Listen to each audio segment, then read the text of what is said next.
every night, something strange happens.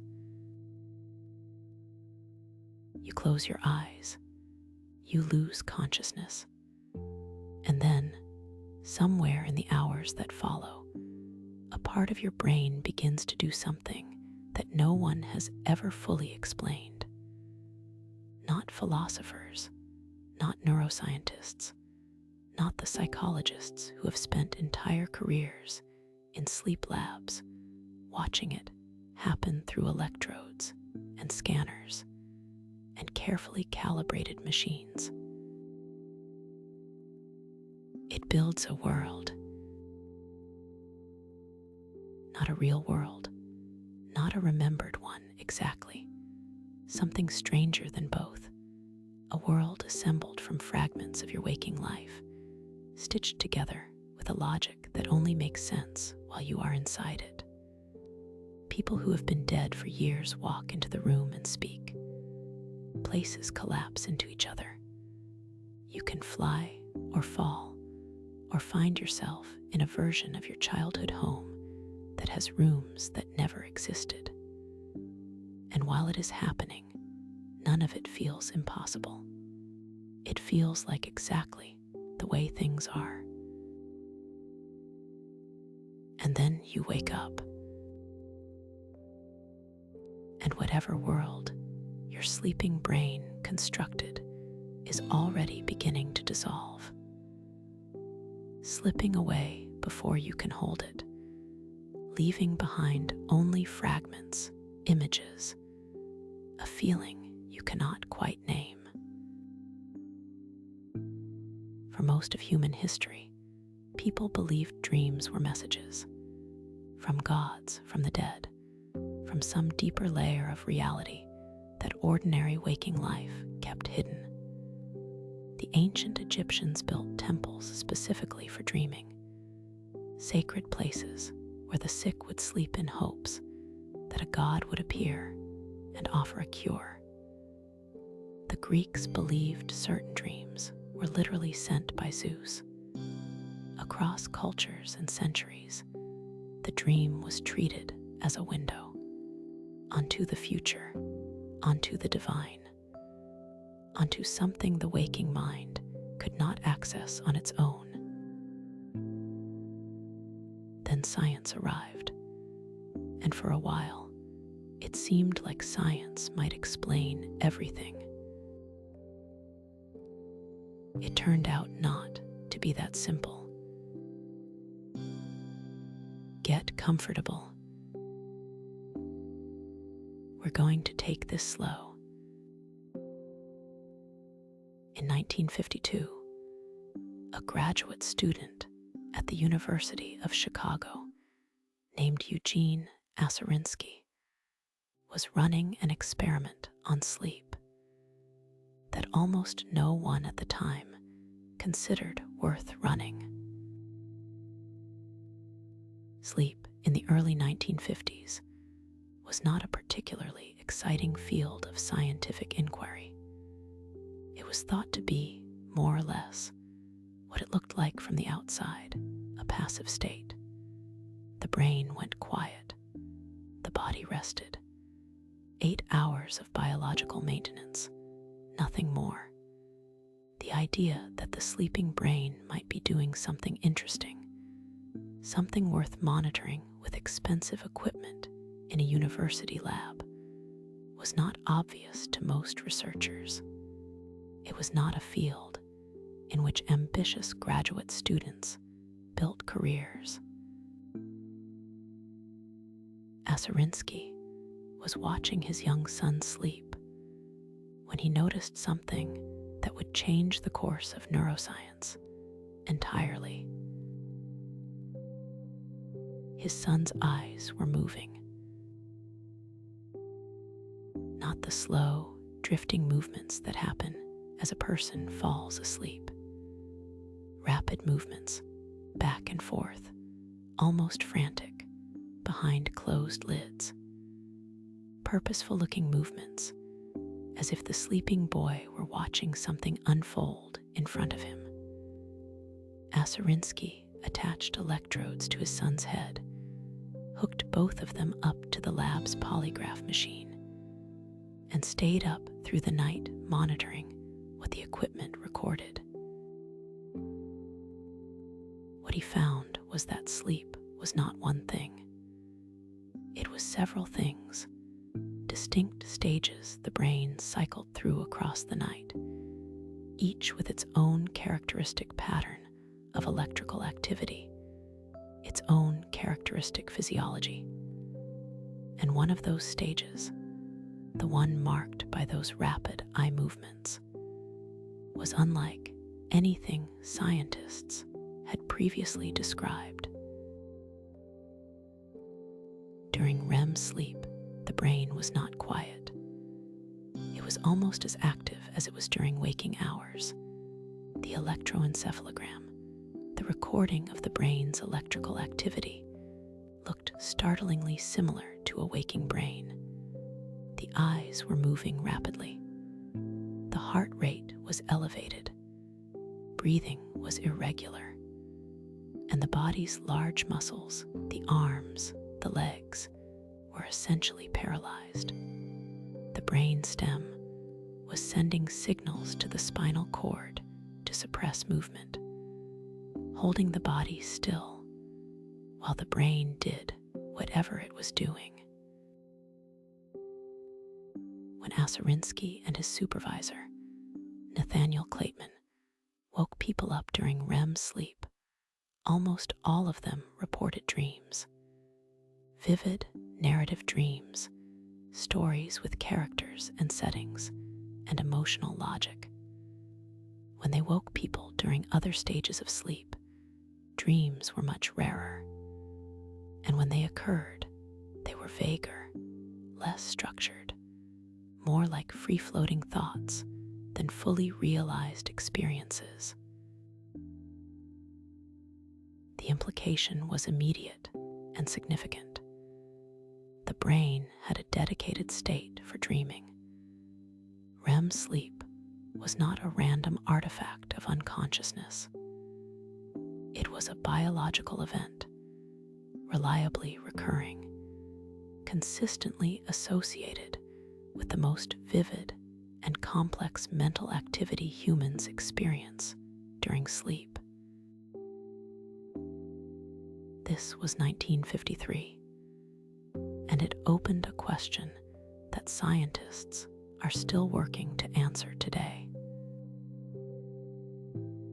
What is REM sleep for? The honest answer, more than 70 years later, is that no one is entirely certain. Not in the way scientists are certain about what the liver does, or what the heart does, or what the immune system does. The functions of REM sleep and dreaming have been proposed, argued over, partially confirmed, partially refuted, revised, and proposed again across decade after decade of research. It is one of the most contested, most fascinating, most stubbornly unresolved questions in all of neuroscience. What has emerged from all of that work is not a single clean answer. It is something more complicated, and, if you sit with it, more interesting. The dreaming brain, it turns out, is doing several things at once. Things that waking life cannot do in quite the same way. Things that have real consequences for memory, for emotion, for creativity, and for the basic project of being a functional human being. The experience of dreaming, that strange, vivid, internally coherent world the sleeping mind builds, is not an accidental byproduct of all this activity. It is, in some important sense, the activity itself. There is something that takes a moment to fully register about what Aserinsky found in that sleep lab in 1952. The brain, while you are asleep, and completely unaware of anything, is running something, a process, active, structured, neurologically complex, that has been running every night of your life since before you were born. Fetuses in the womb show REM-like sleep states. Newborns spend more than half their sleep time in REM. The proportion decreases as the brain matures, settling into the roughly 2 hours of REM sleep per night that most adults experience across a normal sleep cycle. 2 hours every night of a brain state as active as waking. 2 hours of something your nervous system has apparently been doing for longer than the human species has had language to describe it. That is not nothing. That is not biological noise. Something important is happening in those hours, and it has been happening every night of your life, through childhood, through adolescence, through every ordinary Tuesday you have ever lived through and forgotten. While you were unaware of it, while you were simply somewhere else entirely, the brain was at work. The discovery of REM sleep changed the meaning of unconsciousness. Before 1953, sleep was largely understood as the absence of waking, the brain going offline, the self going dark, nothing happening that was worth paying careful attention to. After 1953, sleep had to be understood as a different kind of presence. Not absence, not quiet, something with its own structure, its own stages, its own purposes, its own kind of activity that waking could not replicate or replace. This means that the roughly 1/3 of your life spent sleeping is not a gap in your experience. It is a different kind of experience, one that your conscious, waking memory mostly cannot access, but experience nonetheless. Something is happening in those hours. The you that emerges in the morning has been somewhere, even if that somewhere cannot be reported on, and leaves almost no retrievable trace. The brain that woke up this morning is not the same brain that went to sleep last night, not because it was damaged or changed in some dramatic way, but because the sleeping hours did something to it, something that required those particular conditions, the darkness, the reduced temperature, the specific neurochemical environment of the different sleep stages to accomplish. The waking brain and the sleeping brain are not the same brain in different states of idleness. They are the same brain doing genuinely different things. The night is not empty. It is working on your behalf in the dark, without your awareness or participation.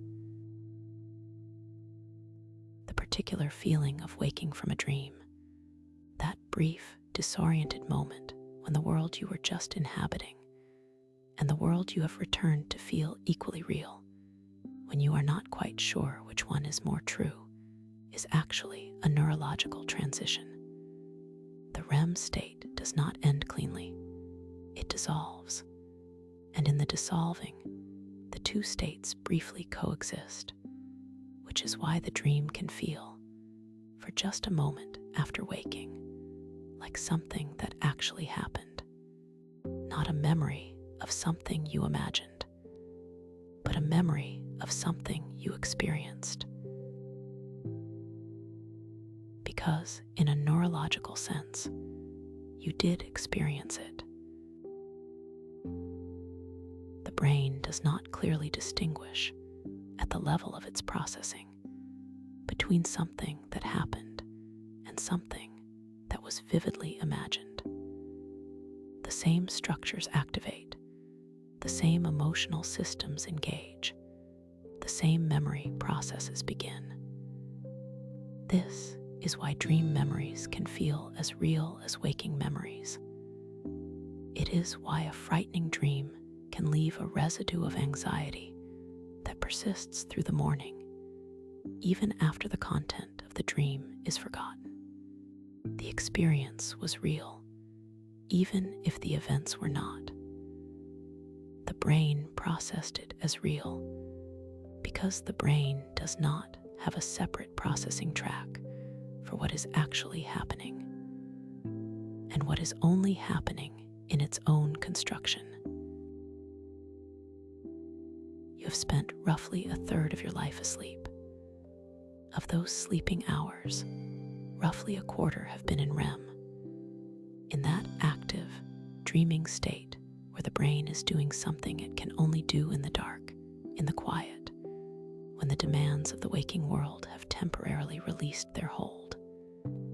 Over a lifetime, that adds up to years.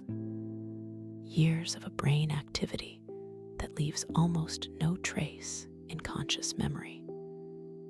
Years of work that happened without your knowing it was happening.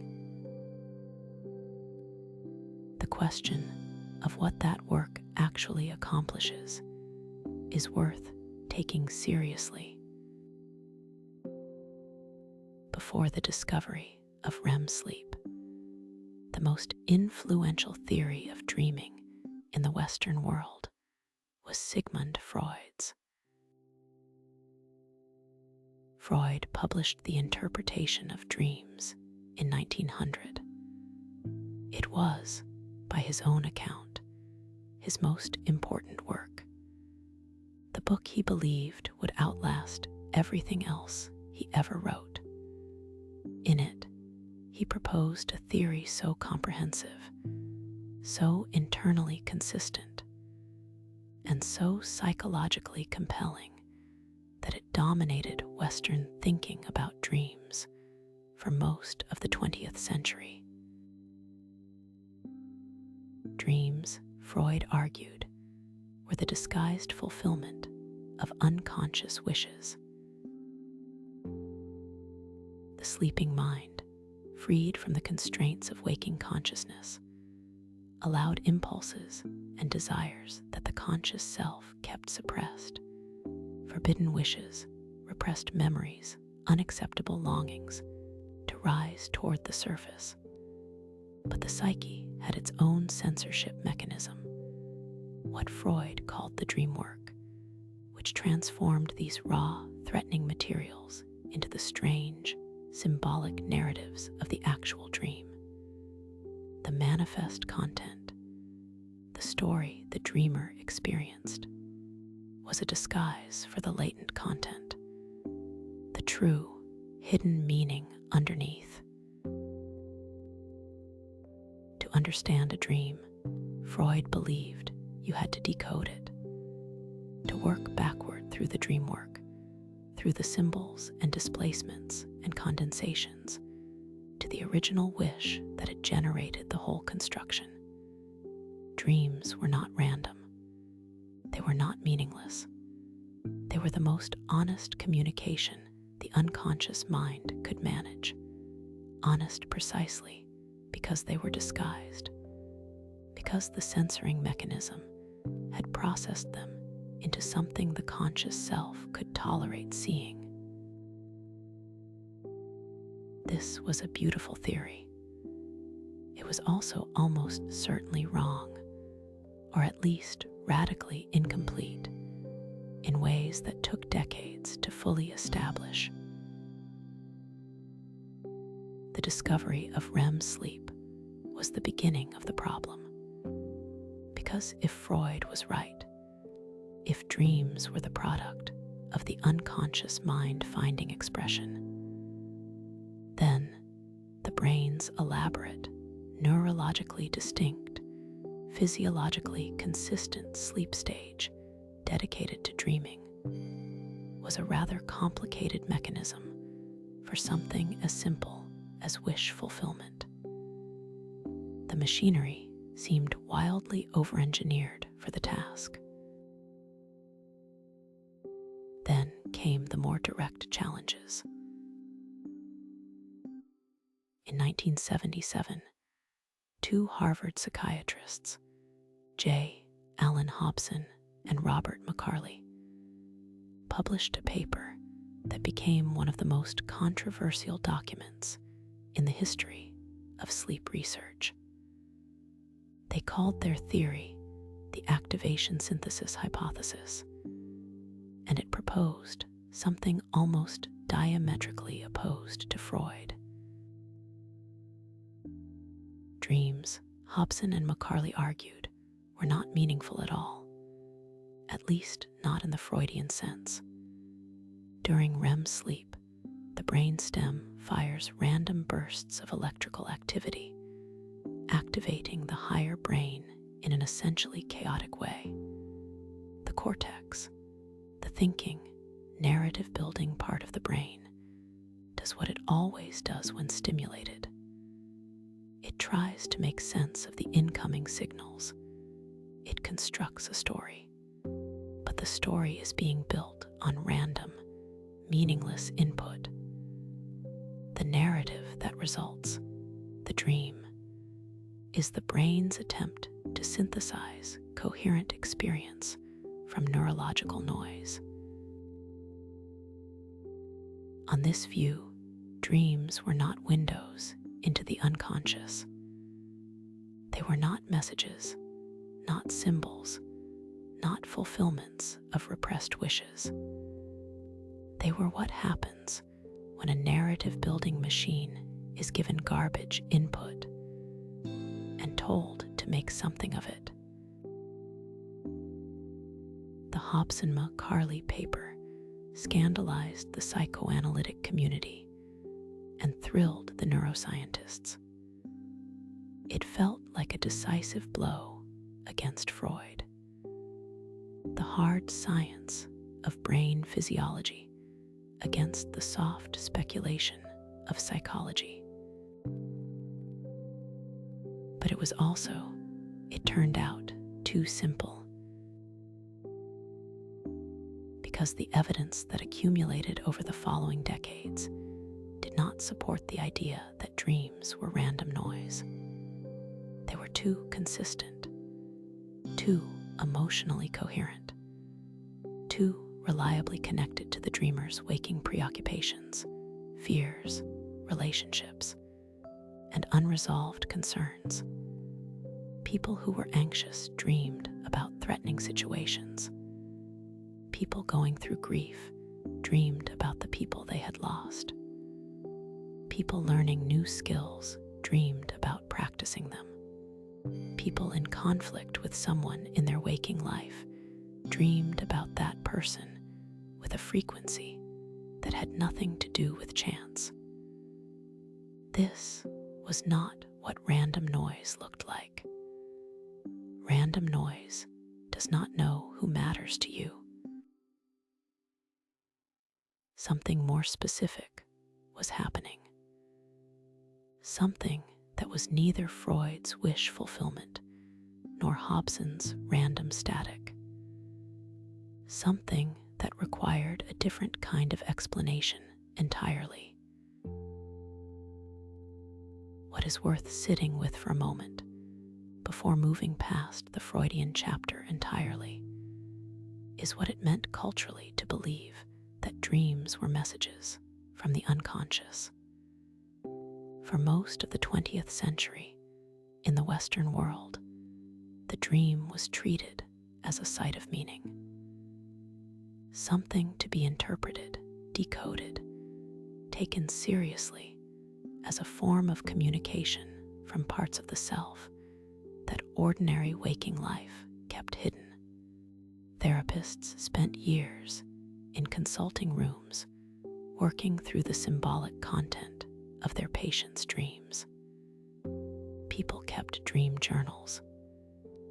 Entire psychological systems were built on the assumption that the content of a dream, properly decoded, could could reveal something true about the dreamer that the dreamer could not easily access any other way. When neuroscience largely discredited the specific Freudian mechanics, the wish fulfillment, the censorship mechanism, the latent and manifest content distinction, it did not necessarily discredit the broader intuition that was underneath the theory. The intuition that something is happening in dreams, that the dreaming mind is working on something real, that the content is connected in some meaningful way to what matters most to the dreamer. The specific Freudian framework was wrong. The intuition that drove people toward it was not entirely wrong.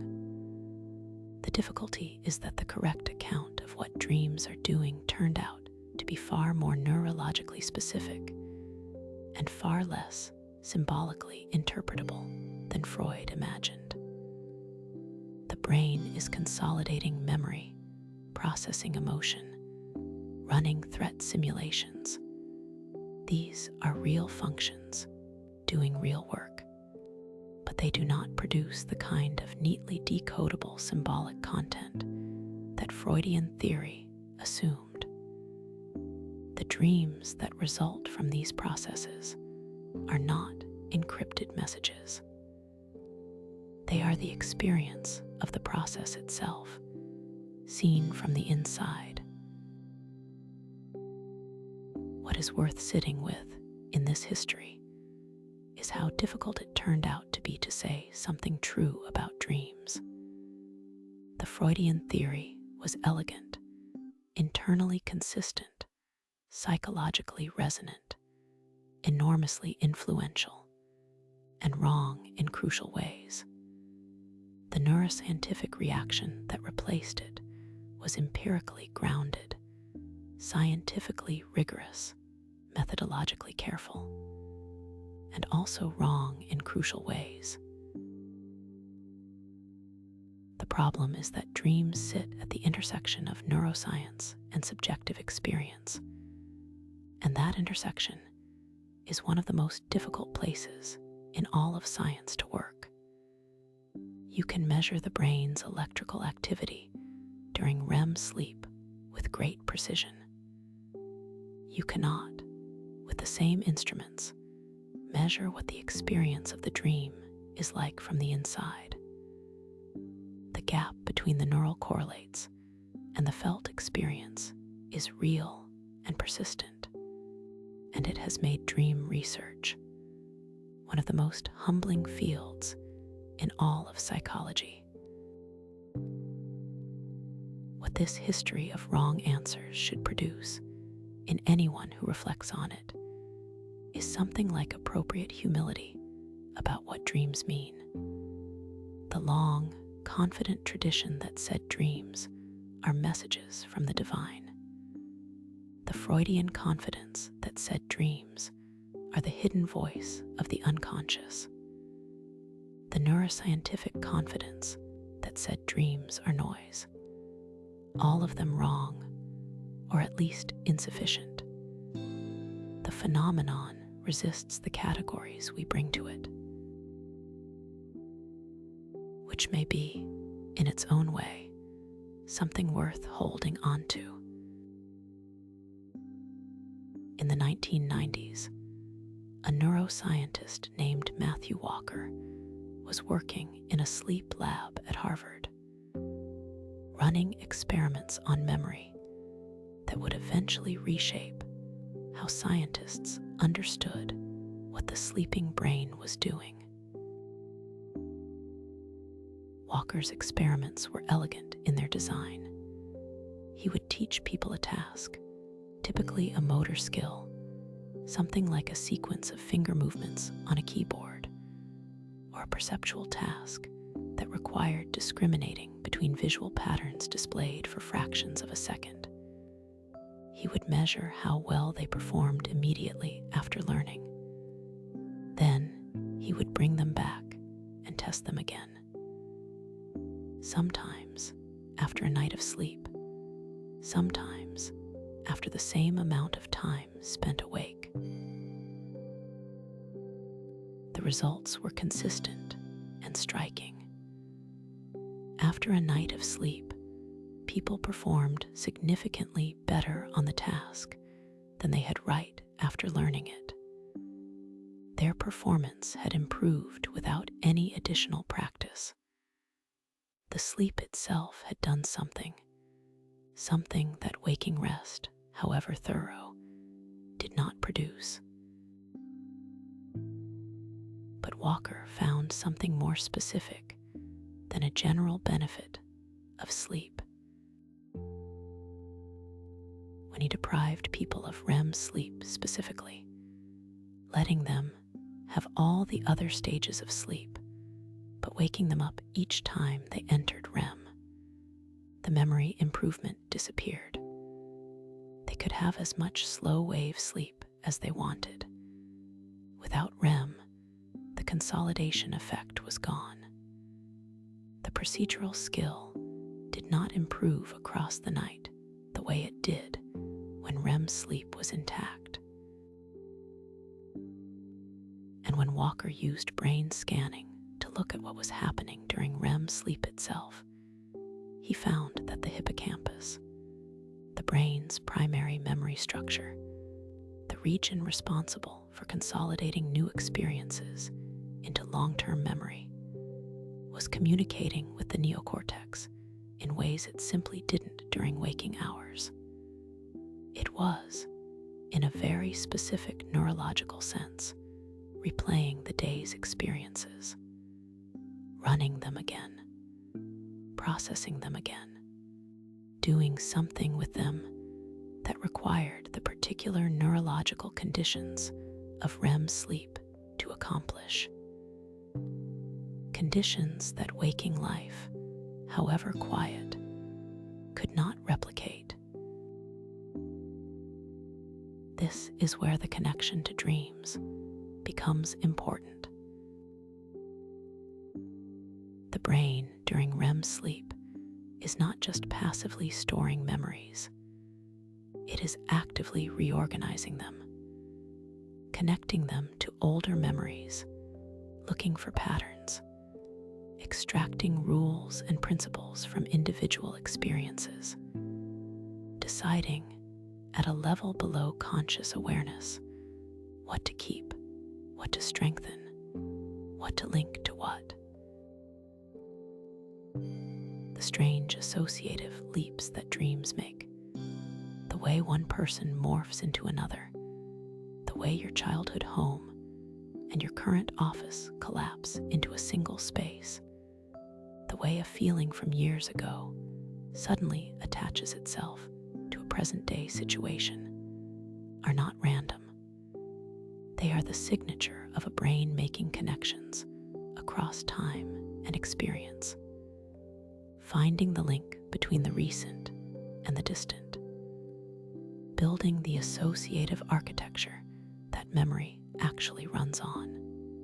Not a file cabinet, not a recording, but an enormous web of connections where each thing is linked to dozens of other things by threads of association, emotion, context, and similarity.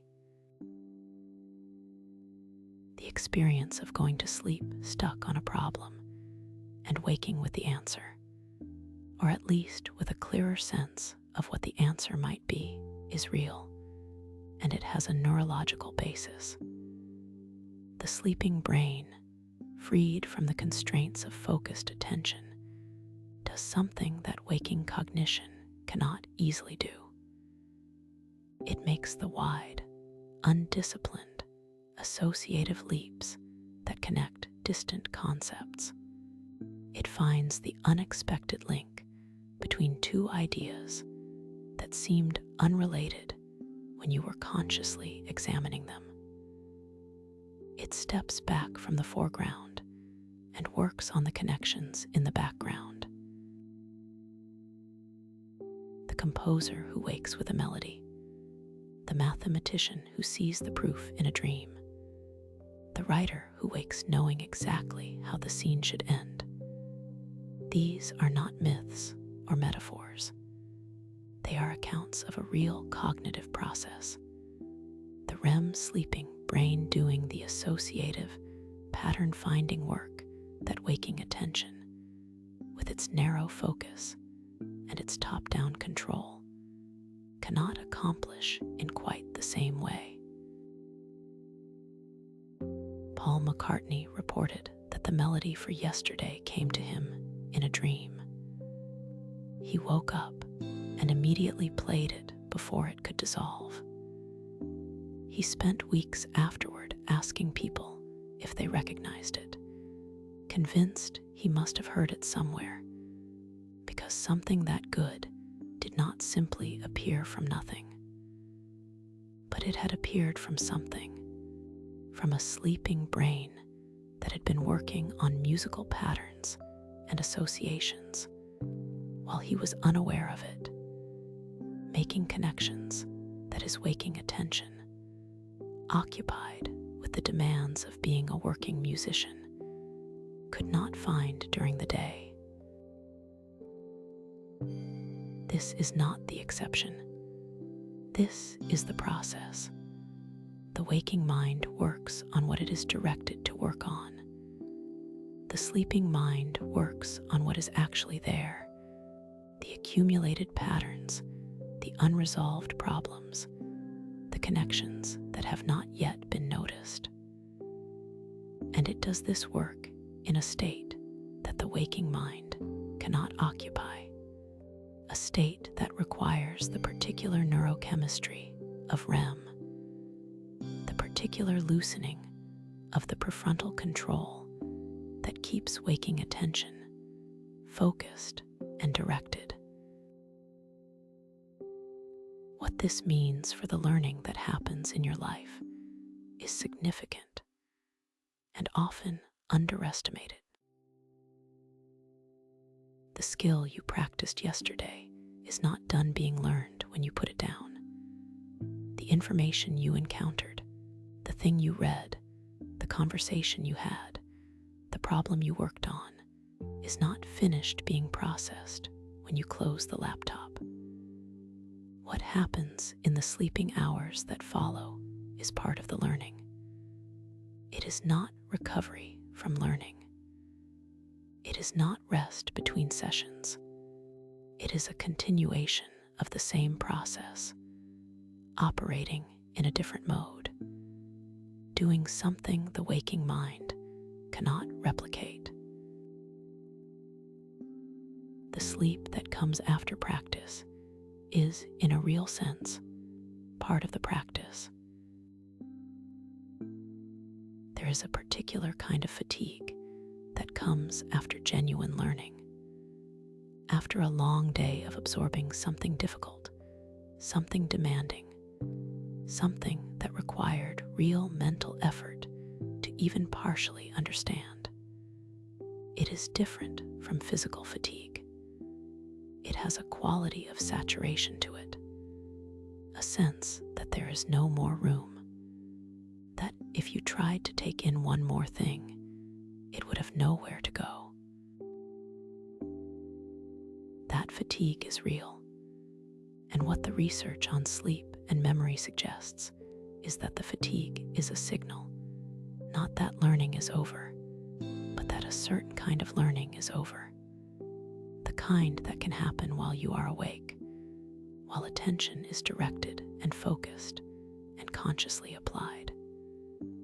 What comes next?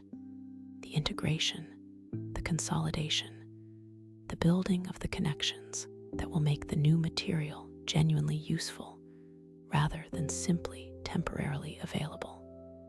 That part happens in sleep. It happens while you are not trying. It happens without your participation or awareness. People who study for exams and then sleep before taking them tend to perform better than people who study for the same amount of time and then stay awake. Not because sleep refreshes them, though it does, but because sleep does something to the learning itself. It deepens it. It integrates it. It moves it from the fragile, surface-level availability of recent exposure to the more solid availability of something that has been processed and connected and filed in its proper place within the larger architecture of what you know. The thing you are trying to learn is not finished with you when you put it down for the night. It is just changing hands. The waking mind passes it to the sleeping one, and the sleeping mind, running its strange, associative, unconstrained process across the dark hours, does something with it that the waking mind, for all its focused effort, cannot quite accomplish on its own. In the morning, if the sleep was good, the thing you were struggling to understand often feels slightly more solid, slightly more available, as if someone had organized it while you were away. Someone had. There is something else Walker's research revealed that is worth staying with. Not only does REM sleep consolidate what you practiced, it selectively consolidates it. It does not simply strengthen everything equally. It appears to strengthen the important things more than the unimportant things. The brain, during sleep, makes decisions about what is worth keeping. What is connected to enough other things to be worth reinforcing? What can safely be released? This means that sleep is not a passive filing system.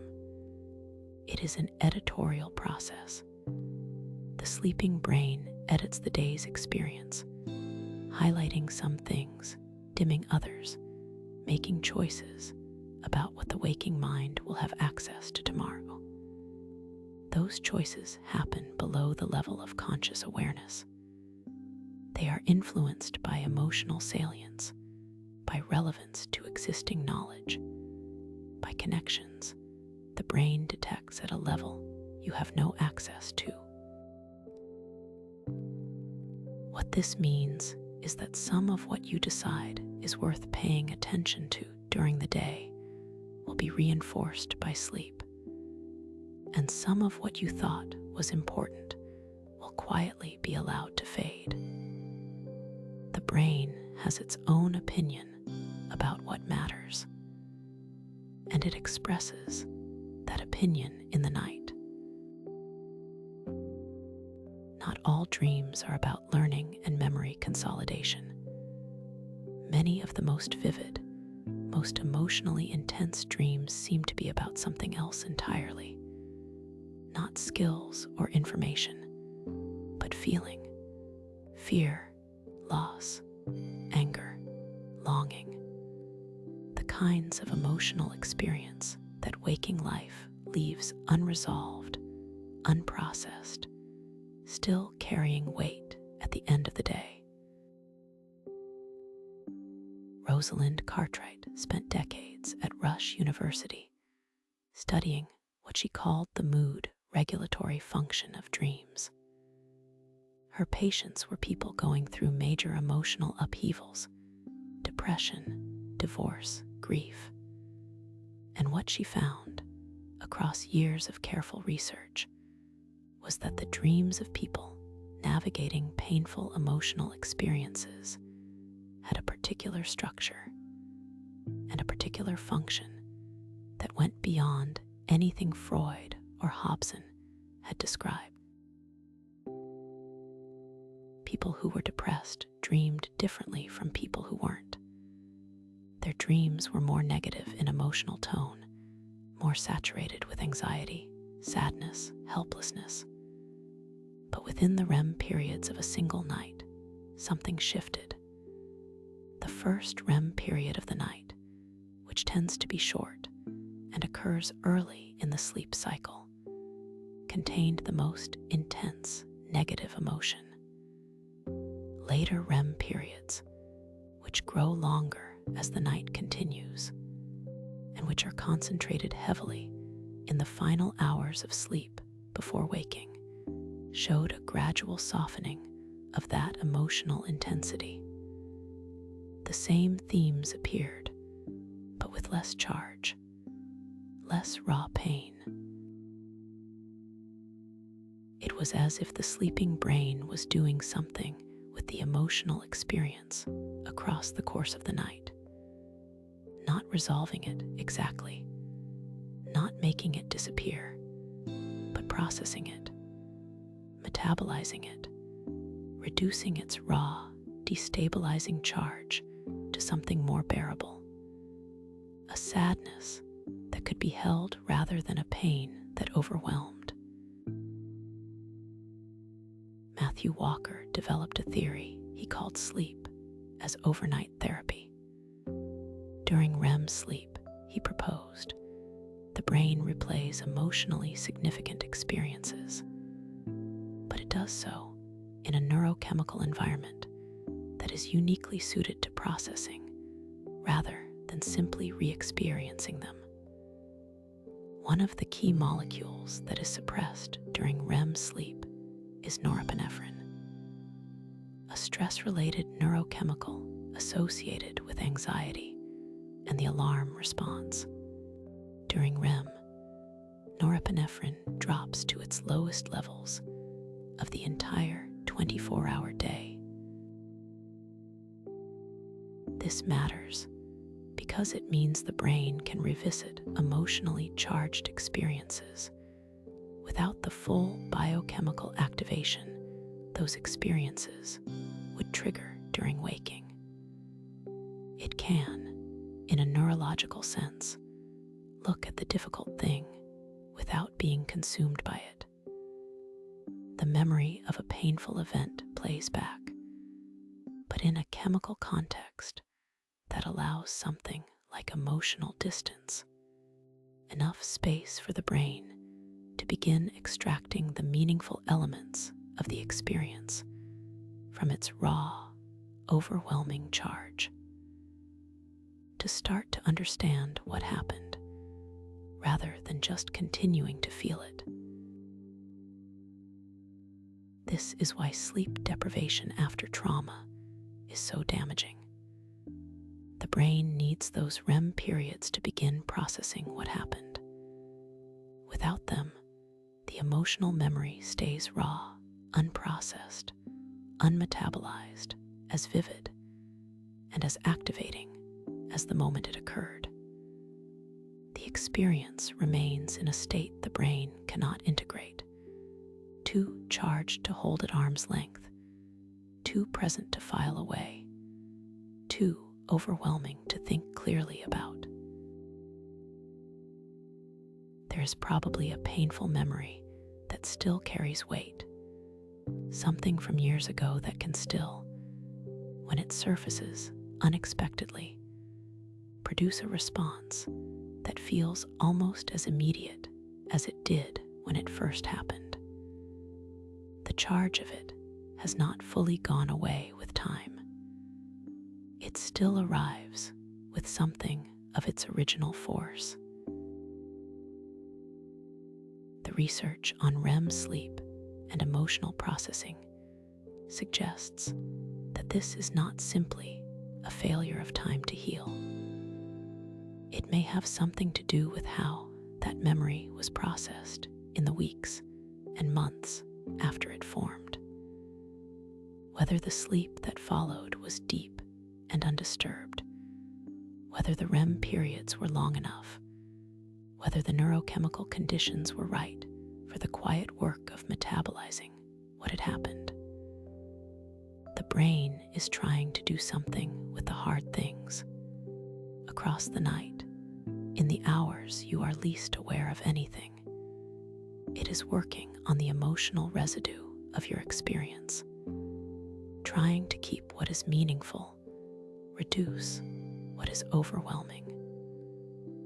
and build the kind of integrated understanding of your own history that allows you to carry the past without being crushed by it.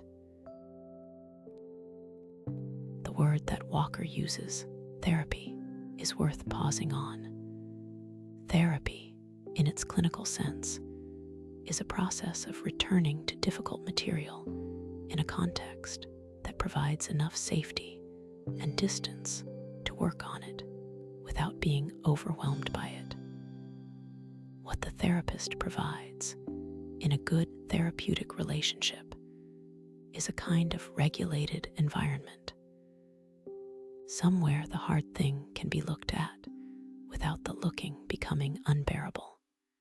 The presence of the therapist, the structure of the session, the shared language and framework. These provide the containment that allows the emotional material to be engaged with rather than simply survived. Walker's proposal is that REM sleep provides something analogous, but neurochemical rather than relational. The suppression of norepinephrine during REM creates a biochemical environment in which difficult material can be revisited without the full alarm response that would activate in waking. The brain returns to the painful memory in a state that is, by design, less reactive than waking. And in that reduced reactivity, something that functions like processing can happen. The charge of the memory can begin to separate from its content. The experience can begin to be held at a slight remove from the raw activation it originally produced. This does not happen all at once. It takes repeated nights. It takes the slow, cumulative work of a brain returning again and again to difficult material in conditions that allow a little more distance each time. But across weeks and months of undisturbed sleep, across enough REM cycles with adequate norepinephrine suppression, the emotional weight of even very painful experiences can shift, not disappear, not become irrelevant, but shift, become something that can be held without being overwhelmed by it. The grief that becomes possible to carry without becoming lighter. The anger that loses some of its sharpness without losing its legitimacy. The fear that remains real without remaining as consuming. These are, in part, the products of years of nights doing the quiet work of emotional metabolism. There is something about this that changes the meaning of difficult dreams. Dream that revisits a painful experience is not the brain dwelling on the past in a pointless or masochistic way. It is the brain trying to work on something that still has unfinished processing. The emotional intensity of the dream, the fear, the grief, the anger that can feel as real as anything you experience while awake, is not a malfunction. It is the system engaging with material that requires engaging with. The dream that distresses you is not the dream failing to protect you. It is the dream doing the work that needs to be done. Not every difficult dream resolves cleanly. Not every painful memory gets fully processed across a night of sleep. Some things take longer.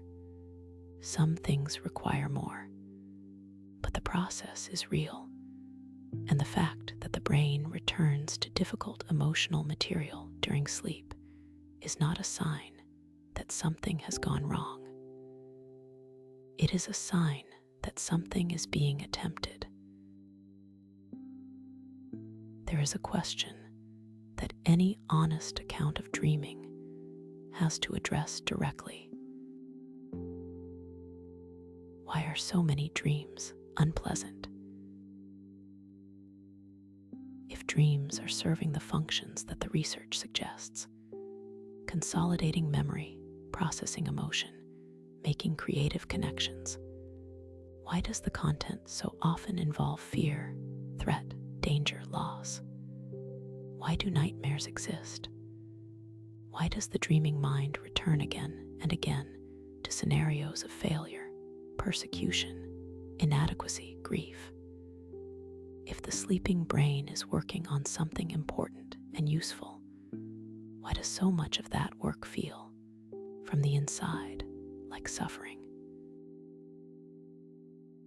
A Finnish neuroscientist and philosopher named Antti Revonsuo proposed an answer in 2000 that has since become one of the most discussed theories in dream research.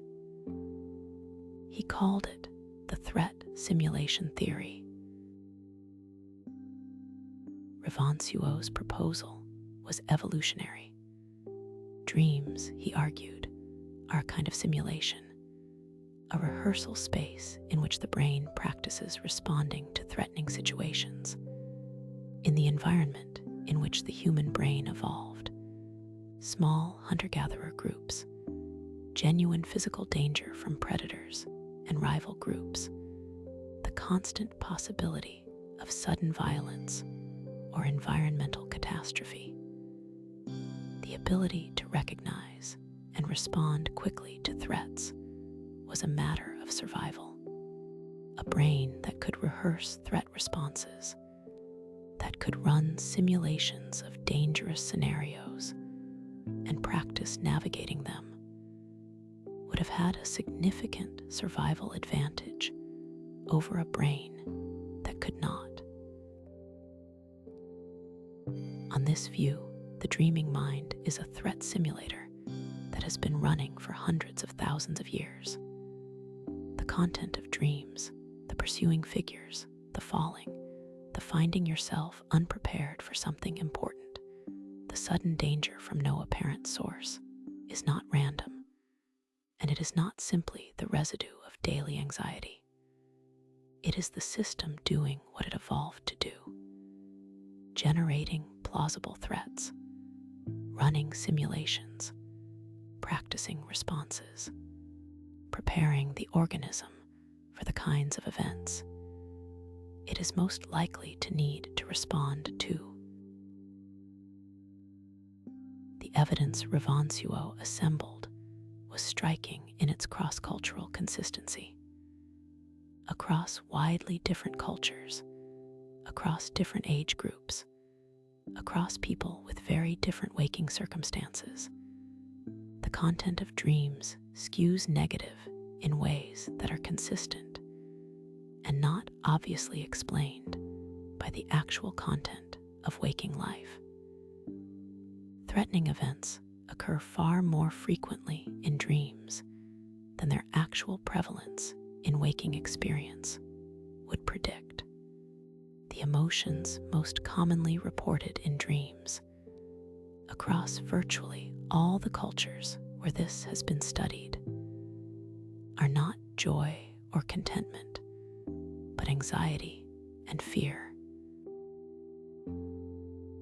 And the specific fears that appear most commonly in dreams: being chased, falling, being unprepared for something important, losing teeth, finding yourself naked in a public place, have a universality across cultures that suggests they are drawing on something deeper than individual experience. They are, in many cases, scenarios that would have represented genuine survival threats in the ancestral environment: being pursued by a predator, falling from a height, being socially exposed and vulnerable, physical deterioration. The dreaming mind keeps returning to these scenarios, not because the waking life that produces them is genuinely dangerous, in these specific ways. But because the system that generates these scenarios was designed for an environment where they were, the nightmare on this account is not a malfunction of the dreaming system. It is the system working, perhaps too intensively, perhaps stuck in a loop it cannot exit, but working. The pursuing figure in the dream is not trying to destroy you. It is, in some strange biological sense, trying to prepare you. There is a particular quality to the fear in a nightmare that is worth reflecting on. It has a physical reality, the elevated heart rate, the sensation of dread, the way the body responds as if to genuine danger. But it is happening in a context that is, at some level, safe. The threat is not real, and yet the brain generates exactly the fear response it would generate if the threat were real. That gap between the genuine emotional response and the simulated context may be where the function lives. The dreaming brain is practicing fear in a protected space, building threat responses without the cost of an actual threat, running the simulation at full emotional intensity so that the response is available when the real threat arrives, if it ever does. This does not make nightmares comfortable. It does not make the experience of waking at 3 a.m. with a racing heart and the residue of something terrifying easier to bear. But it offers a different frame for what is happening. One in which the sleeping mind is not your enemy, is not manufacturing suffering for its own sake, but is doing something that has kept the species alive through conditions far more dangerous than most people in the modern world will ever face. The dreams that frighten you most may be the ones working hardest on your behalf. There is a particular kind of recurring dream that many people have. A scenario they have visited so many times that they can recognize it even within the dream itself. The setting that keeps returning. The situation that never quite resolves. The version of some anxiety that the dreaming mind keeps reconstructing and running and returning to across months or years. These recurring dreams are sometimes read as failures, as evidence that the brain is stuck, unable to move past something, condemned to revisit the same material without making progress on it. But the threat simulation theory offers a different reading. The recurring dream may be the system running a scenario it considers unresolved. A threat response that has not yet been drilled to the level the brain considers sufficient. A simulation that keeps being cued because the simulation is not yet complete. This does not necessarily mean the recurring dream will ever fully stop. Some threat responses may simply run indefinitely because the brain never decides the threat is sufficiently mastered. But it reframes what the recurring dream is, not the failure of processing, the process itself still running. Sometimes, for reasons that are not always clear, recurring dreams do stop. The scenario that played out for years simply does not appear again. What changed is not always visible from the outside. No obvious resolution of the fear, no clear event that would explain the ending, but But something shifted in the brain's assessment. Something was decided at a level below conscious awareness. The simulation ran long enough, or in the right conditions, or made the connection it needed to make, and the dream was retired. The brain does not always explain its decisions, but it is always making them. In 1975, a British psychologist named Keith Hearn achieved something that scientists had previously considered impossible. He communicated with a sleeping person from inside their dream. Not literally, but effectively.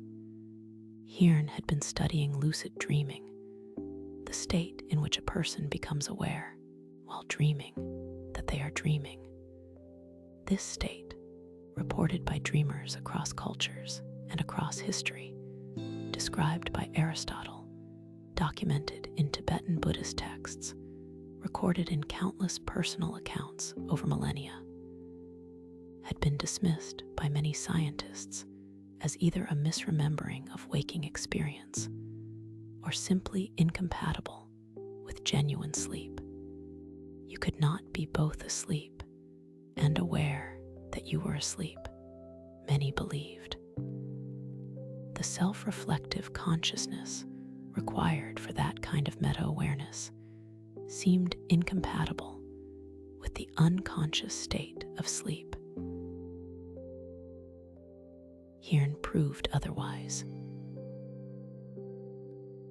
Working with a lucid dreamer named Alan Worsley, he devised a simple protocol. When Worsley became lucid inside a dream, when he achieved the awareness that he was dreaming, he would signal to Hearn in the waking world by moving his eyes in a pre-agreed pattern. Left, right, left, right, left, right. The same eyes that moved rapidly and apparently randomly during REM sleep would be moved deliberately, according to a code that the sleeping man and the waking scientist had agreed on beforehand. Hearn sat in the sleep lab through the night, monitoring the polygraph. And at 8:07 in the morning, the eye movement channel recorded exactly the signal he and Worsley had agreed on. Deliberate, patterned movements, not the chaotic, rapid movements of ordinary REM sleep, but a conscious message from inside the dream. A person, fully asleep, had communicated with the waking world. Stephen LaBerge at Stanford refined and extended this work through the 1980s, establishing a rigorous scientific literature on lucid dreaming and developing techniques that made lucid dreaming teachable and reproducible across a much wider range of people.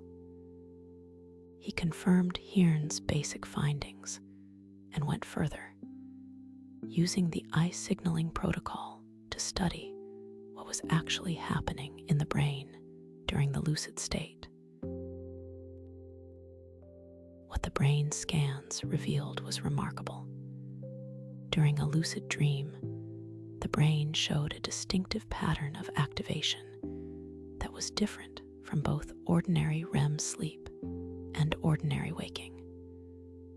Specifically, areas of the prefrontal cortex, the part of the brain most associated with self-reflective awareness, with the ability to think about thinking, with the metacognitive capacity to observe your own mental states, showed increased activation during lucid dreaming compared to ordinary dreaming. This is neurologically significant. Ordinary dreaming is characterized by decreased prefrontal activity, which is why dreams feel so convincing, why the dreamer doesn't question the impossible things that are happening, why logical inconsistencies go entirely unnoticed. The prefrontal cortex, which in waking life would immediately flag something as implausible or impossible, is operating at reduced capacity during ordinary REM sleep. The dream slips past it. The dead walk in, and nobody asks how they got there. In lucid dreaming, the prefrontal cortex wakes up inside the dream. The capacity for self-reflection returns, enough to recognize that the experience is a dream, enough to sometimes begin to influence what happens within it. But the dream itself continues. The person remains asleep. The REM brain state persists. Something very unusual is happening. A partial awakening of the reflective self within the ongoing dream experience, without the dream collapsing into waking. The experience of becoming lucid in a dream is described by those who have had it in ways that are remarkably consistent despite coming from people with very different backgrounds, very different relationships to sleep, and very different cultural frameworks for understanding what a dream is. There is the moment of recognition, the sudden awareness that this is a dream, followed by a quality of presence and vividness that many describe as more intense than ordinary dreaming. The dream becomes more real, not less, in the moment that you know it is not real. The colors are brighter, the details sharper. The sense of being somewhere is more immediate. And then, sometimes, the freedom, the awareness that the laws of the dreamed world are not binding, that the pursuing figure does not have to be followed, that the falling does not have to end in impact, that the room can have windows that lead somewhere other than where they were going to lead. The implications of this are still being explored. There is research suggesting that lucid dreaming might be useful for nightmare therapy, that people who can become aware within a nightmare that it is a dream can sometimes change the dream's trajectory, turning a recurrent nightmare into an experience they can navigate rather than one they are helpless inside. There is preliminary evidence that motor rehearsal in lucid dreams, deliberately practicing a physical skill within a dream where you control your actions, produces measurable improvements in waking performance, though the research is early. But perhaps what is most interesting about lucid dreaming is what it reveals about the dreaming state itself. It shows that the self, the reflective, aware, observing self, is not entirely absent during dreams. It is suppressed, operating at reduced capacity, running below its normal waking threshold. But it is there. Under the right conditions, it can re-emerge within the dream without ending it. The boundary between dreaming and waking is not, it turns out, a wall.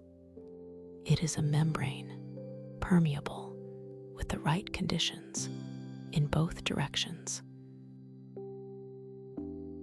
What this means for how you understand ordinary non-lucid dreaming is significant.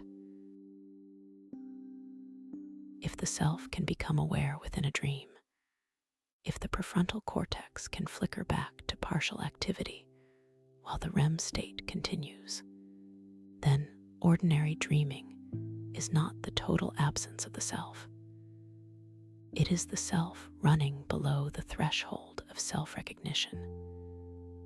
The dreamer who is not lucid is still there, still experiencing, still responding, still emotionally engaged with what is happening. The difference between lucid and non-lucid dreaming is not the difference between presence and absence. It is the difference between a self that knows it is present and a self that does not. The non-lucid dreamer does not know they are dreaming.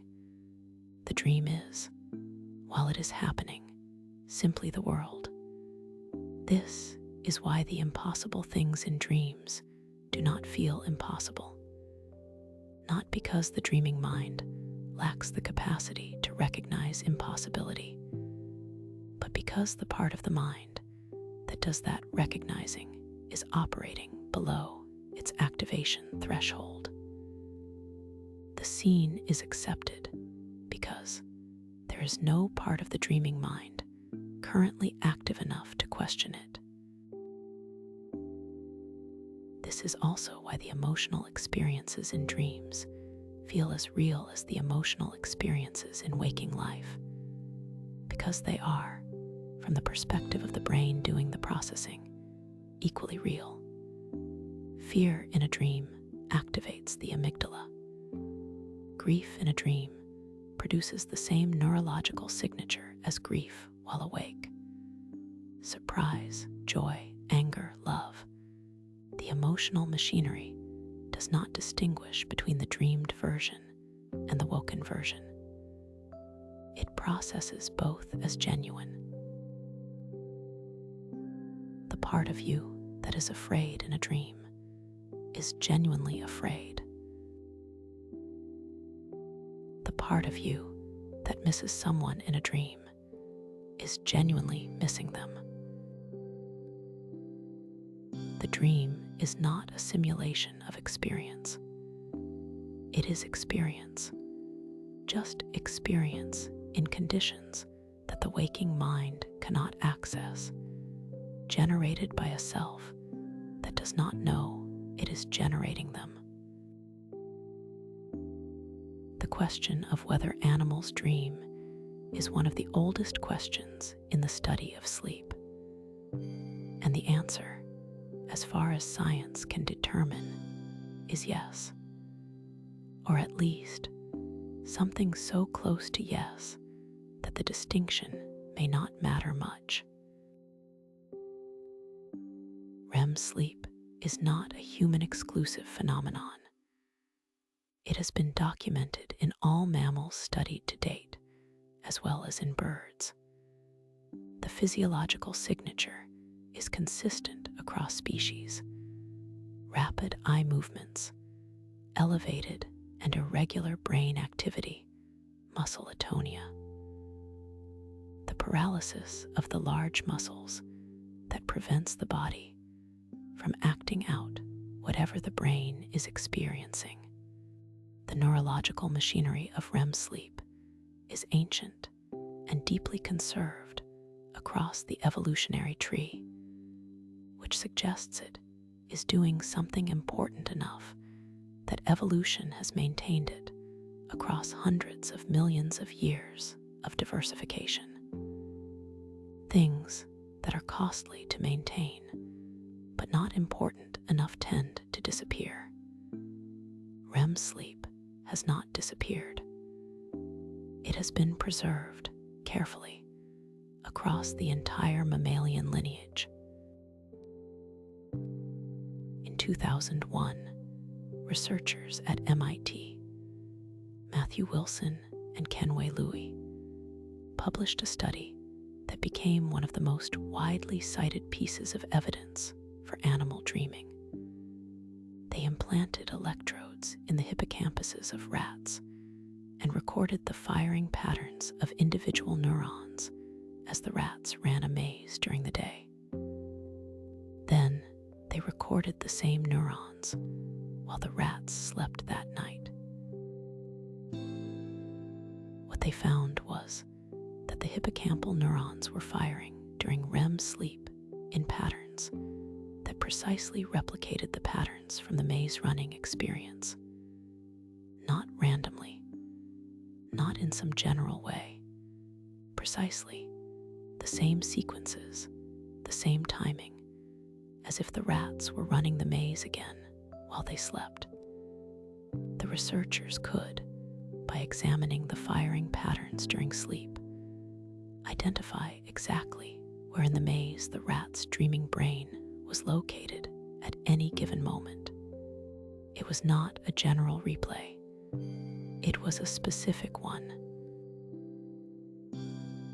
This is among the most direct evidence available that dreams, at least in their memory consolidating function, involve genuine replay of waking experience, not just emotional residue or symbolic reworking. The hippocampus, during REM sleep, is literally running the day's experience again. At the level of individual neurons, it is doing exactly what it did during the original experience. Dogs almost certainly dream. The twitching paws and soft vocalizations of a sleeping dog are difficult to explain otherwise, and the neurological evidence is consistent with this inference. When a dog's muscles twitch during sleep, when the legs move in a running pattern, when the face moves in the way it moves when the dog is alert and engaged. The most parsimonious explanation is that the dog is experiencing something like what we would call a dream. The hunting dog that runs in its sleep, the family dog that makes small sounds and moves its lips. These are not random muscle twitches. They are the motor expressions of a brain that is somewhere else. Cats dream, rats dream, dolphins, which have a particularly unusual sleep physiology, sleeping with one hemisphere of the brain at a time while the other remains alert, an adaptation that allows them to keep swimming and breathing while sleeping. Show REM-like states that suggest something like dreaming is occurring even within this highly modified architecture. There is something worth sitting within this for a moment. The experience of dreaming is not what makes human beings special. It is what connects human beings to the rest of the mammalian world, to the long, ancient biological history of brains that needed to process the day's experience across the night, that needed to consolidate memory and integrate emotion, and build the kind of internal model of the world that would allow effective functioning the following morning. When you dream, you are doing something that rats do, something that dogs do, something that, in one form or another, mammalian brains have been doing for tens of millions of years, long before the first human ancestor had a brain complex enough to hold what we would recognize as a human thought. The particular content of your dreams is yours, shaped by your history, your fears, your relationships, the specific texture of a human life. But the machinery is shared. The need is shared. The fact of the dreaming itself is ancient in a way that is almost difficult to hold in mind. There's a sleeping dog somewhere, right now, running in its dream. And the brain that is generating that experience is, at a deep structural level, doing something recognizably similar to what your brain does when you dream. The same evolutionary pressure, the same neurological mechanism, the same ancient need to take the day's experience somewhere quiet and do something with it that the waking hours do not allow. What this shared ancestry means, if you follow it far enough, is that dreaming is not a product of the kind of mind that reflects on itself. It is not something that required language to develop, or culture, or the particular complexity of human consciousness. It predates all of those things by an enormous margin. The mammalian brain was dreaming before the first human stood upright, before the first stone tool was shaped, before the first fire was deliberately kept burning through the night. When you understand something about the history of sleep, about how deeply conserved REM sleep is across the mammalian lineage, about how consistently the dreaming state appears in brains that have been separated from each other by tens of millions of years of evolution, it becomes difficult to maintain the idea that dreams are primarily about human things, about the human concerns, the human fears, the human symbolic life. The human things are layered on top of something much older. The content of your dreams is yours, drawn from your particular history, your particular relationships, your particular way of moving through the world. But the machinery generating that content is ancient. It was not built for you or your concerns. It was built for survival in environments that no longer exist, refined across an evolutionary span that dwarfs recorded human history, and inherited by you largely intact. The dream is a very old letter, arriving every night, written in a language older than any human language. The words are yours. The language is not. There's something about that, about sitting with the scale of what the sleeping mind is doing, the length of its lineage, the depth of the history it carries, that is quietly settling. You are not alone in this, not in the way that actually matters. Every mammal on Earth is sharing something with you tonight, in the dark, in the quiet. The old, necessary process of taking the day somewhere the waking mind cannot reach, and doing what needs to be done with it. Most dreams are forgotten. Not just most of the content, most of the dreams themselves. The average person has 4 to 6 distinct REM periods per night, each containing its own fully realized dream experience. Most people wake up remembering one, or fragments of one, or nothing at all.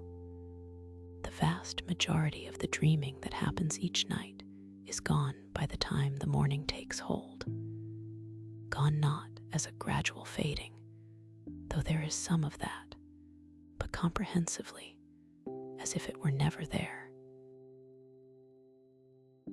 This seems strange, given what the research suggests about the importance of what the dreaming brain is doing. If dreams are consolidating memory, processing emotion, running threat simulations, making creative connections, why is the result so thoroughly forgotten?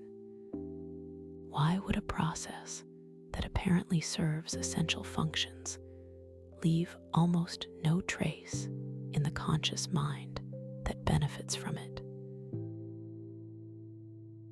The neurological answer has to do with the balance of 2 neurochemicals, acetylcholine and norepinephrine, that behave in almost opposite ways during waking and during REM sleep.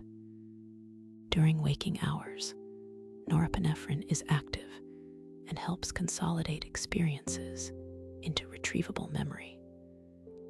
During REM sleep, norepinephrine drops to its lowest levels of the entire 24-hour cycle, while acetylcholine surges to its highest.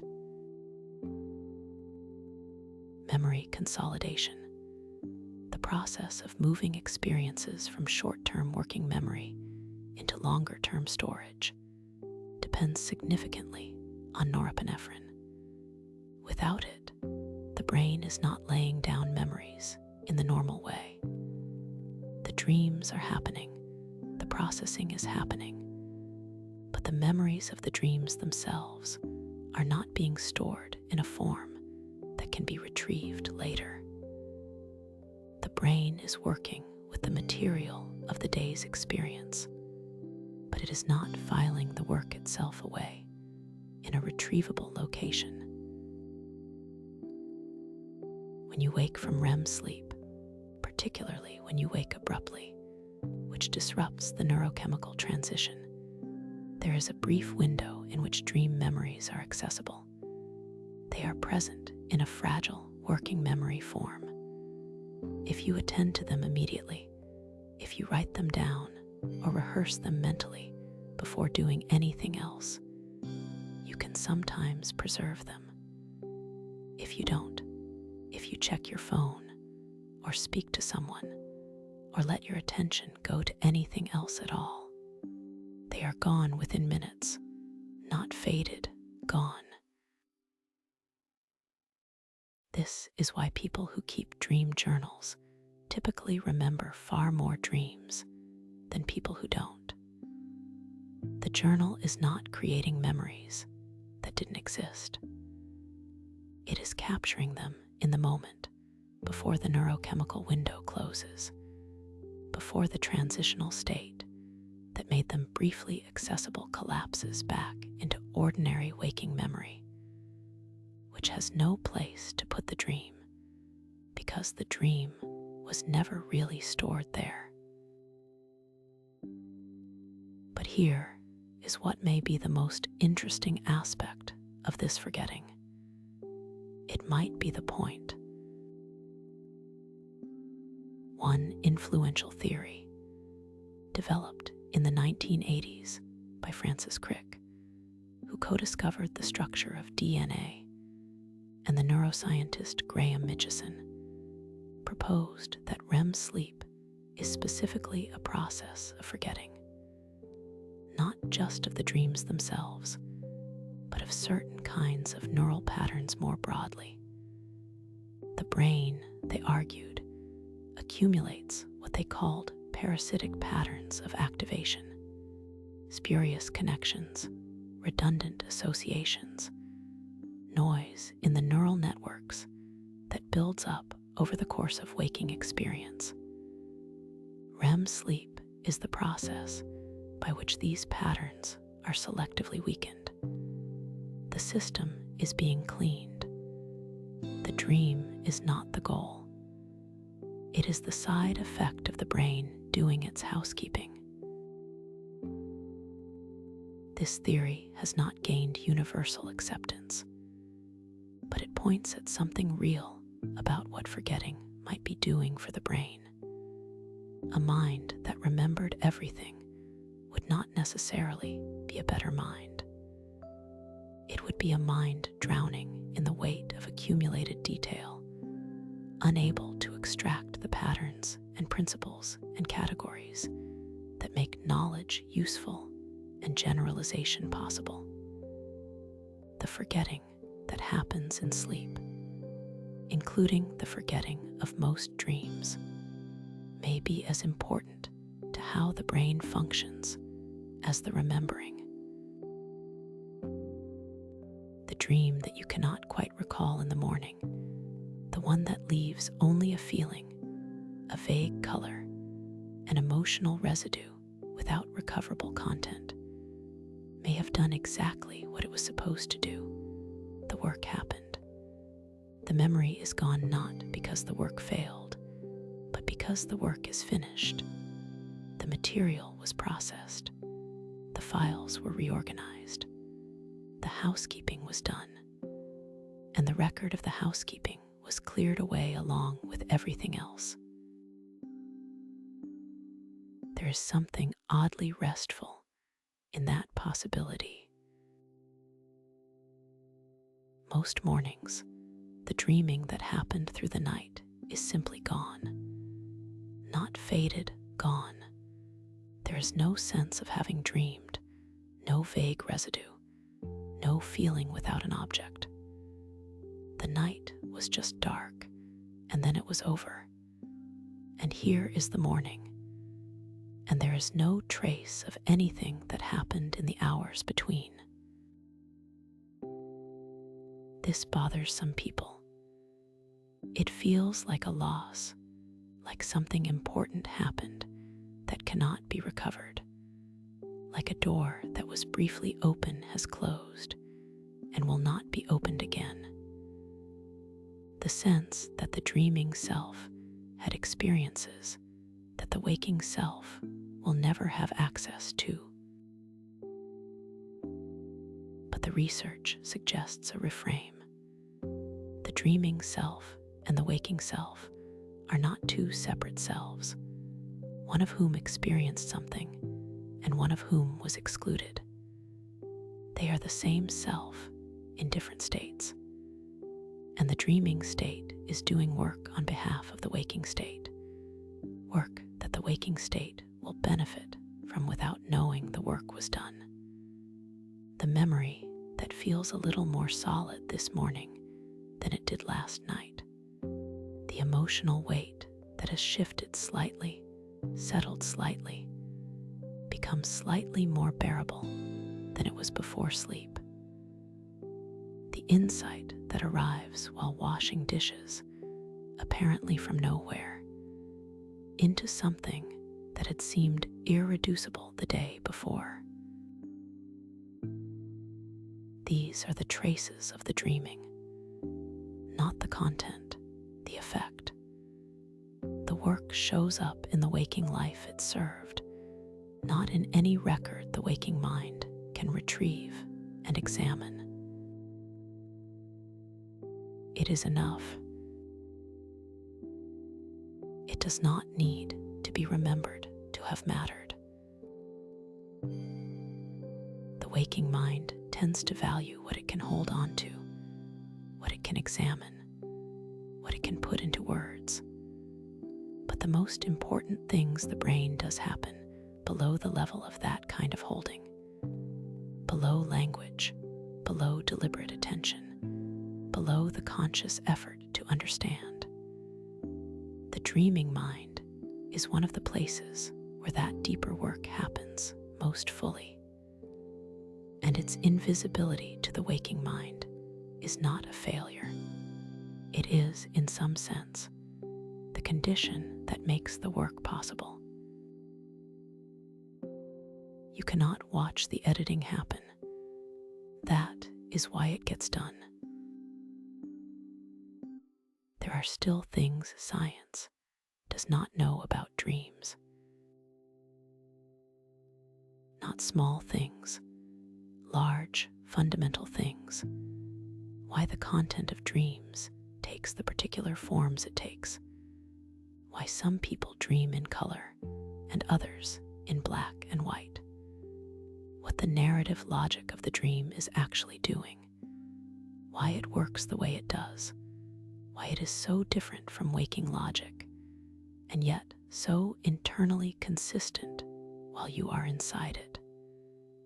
Whether there is something it is like to be an animal dreaming, whether the rat running its maze in sleep experiences something that could be called experience in any meaningful sense.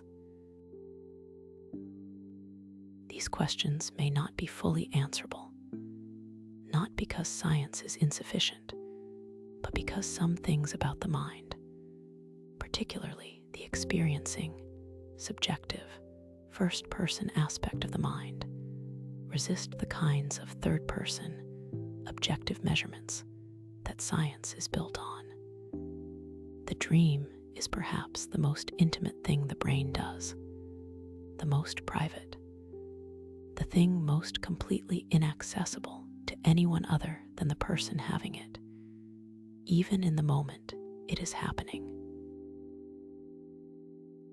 What is known is enough to change how the sleeping hours feel.